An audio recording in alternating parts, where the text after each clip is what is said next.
To make this Reformation-inspired shirred blouse, you'll need a lightweight fabric. I used about 2.5 yards of this floral crepe that I actually pieced together from scraps from a previous project, so that's cool.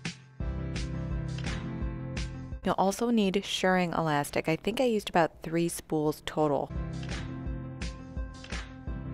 2 pieces of 1/4 inch elastic cut to your shoulder width, which I'll show you how to find that a bit later in this video. Lastly, you'll need basic materials like scissors, a measuring tape, a marking tool like tailor's chalk or a water erasable pen, pins, and of course, your machine. First, let's get your measurements. For the bodice, wrap your measuring tape snugly around your bust at the widest point. Then, measure from your underarm to where you'd like your top to sit at your waist for the length. For the sleeves, wrap the measuring tape snugly around your shoulder, and starting at the center of your shoulder, measure the length of your arm to your wrist. Now, use your measurements to cut your fabric pieces. Take your bust measurement and divide it by 2. Then take that number and multiply it by 1.5. Add 1 inch or about 2.5 centimeters for your seam allowance, and that will give you the total width of your fabric piece. I've included my measurements here for you to see for reference. Create a rectangle that measures your calculated bust size wide by your desired length. I made mine about 15 inches plus 1/2 inch or about 1 centimeter for the seam allowance. Now cut out those 2 babies for your bodice pieces. For the sleeve pieces, take your shoulder measurement and multiply it by 1.5. You can go bigger or slightly smaller here, but the more material you have, the puffier your sleeves will be, so just FYI. Then create a rectangle measuring your calculated shoulder width by your desired length and cut out those 2 bad boys. Now it's time for the fun part. Let's get sewing. Start by finishing the raw edges of your fabric to prevent fraying. You could use a serger to do this like I'm doing here, or if you don't have one of those things, use the zigzag stitch on your standard sewing machine.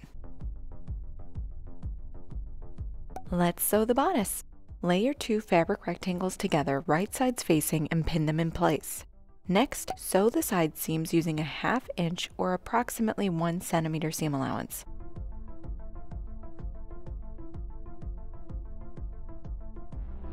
Press the side seams open. Now, press the top and bottom hem up 1/4 inch or approximately 1/2 centimeter twice. Pin in place.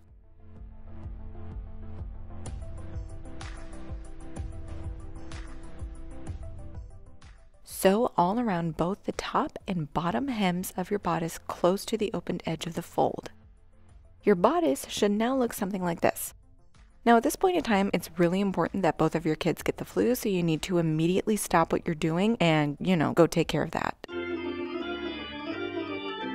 Once everyone's feeling better and your carpet's been cleaned, start sewing your sleeves. Start by taking a sleeve piece and fold it in half lengthwise. Pin in place and sew.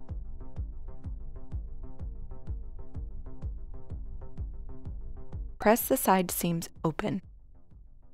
Then fold the bottom edge up 1/4 inch twice.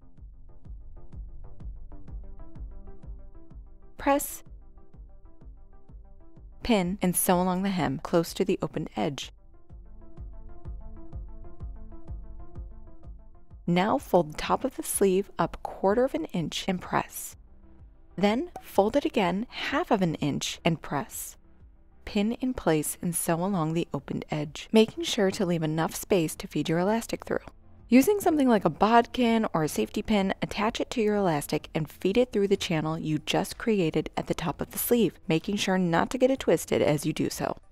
Now, set your machine to a zigzag stitch and stitch the elastic pieces together. Sew the gap closed.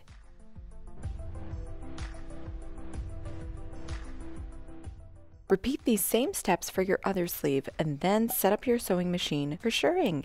Now, if you've never tried shirring before, I have a shorts video that'll give you some tips and tricks to help get you set up. I also have that info available in a downloadable PDF that I can send right to your inbox for free if you prefer. Both of those resources are going to be linked for you in the description box below. Future Kaylee, just popping in really quick to let you know, if you haven't already, subscribe to my channel so you can see more me-made wardrobe tutorials like this one. Let's get back to it. Now here I'm just sewing a few rows of shirring, each about 1/4 inch apart, using the side of my presser foot as a guide. I did this until my shirring rows measured about 4 inches or approximately 10 centimeters at each cuff, but you can make yours as long or short as you like. Once you're done, steam the shirring to make the elastic shrink a bit and give it all a little press. Then repeat these exact same steps for your other sleeve until this happens. And just like that, I am all out of shirring elastic. The store is closed now, so I am going to go pick some up first thing tomorrow, and we will finish up the sleeve, do the bodice, and then put it all together. Day 3. Okay, so I made it to the store, I got some more elastic, and while I finish up winding my bobbin here, I just thought I would take a second to laugh about, and by laugh, I obviously mean complain about the fact that this project was supposed to take me only an afternoon. It's not a very big project, and you probably could sew it in an afternoon, but my whole family got the flu. Then I was out of elastic, so now something that should have taken me a couple of hours has taken me 3 days. So... ain't that just the way? And with that, let the shirring begin. Now that you've spent approximately 1 eternity on your sleeves, you should have 2 cute little turkey legs that look something like this. Okay, get ready because we're gonna shirr the bodice like there's no tomorrow. I did this using the same measurements I used for the sleeve. I gotta tell you, I love shirring because it's actually pretty simple and fairly beginner friendly. The effect is absolutely adorable and it makes fitting garments super easy, but it takes forever. Seriously, it can get pretty tedious, so make sure that you've got yourself set up with like a good YouTube binge or an excellent podcast. Maybe bring some snacks or something, I don't know, because you are gonna be here for a while. When you're finally done, steam your elastic and give the bodice a press. Yippee skippy, now we get to put it all together by attaching the sleeves to the bodice by matching the side seams.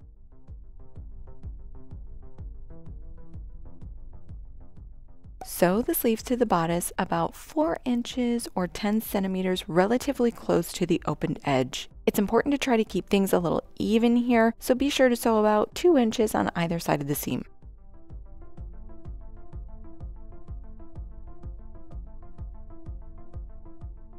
After that, you done did it. So, how does it look?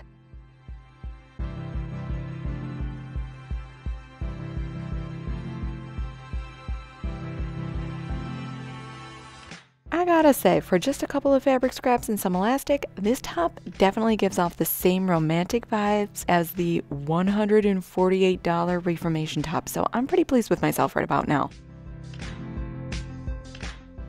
Now, if you end up using this tutorial to make one for yourself, please tag me on Instagram because I love it when I get to see your beautiful makes.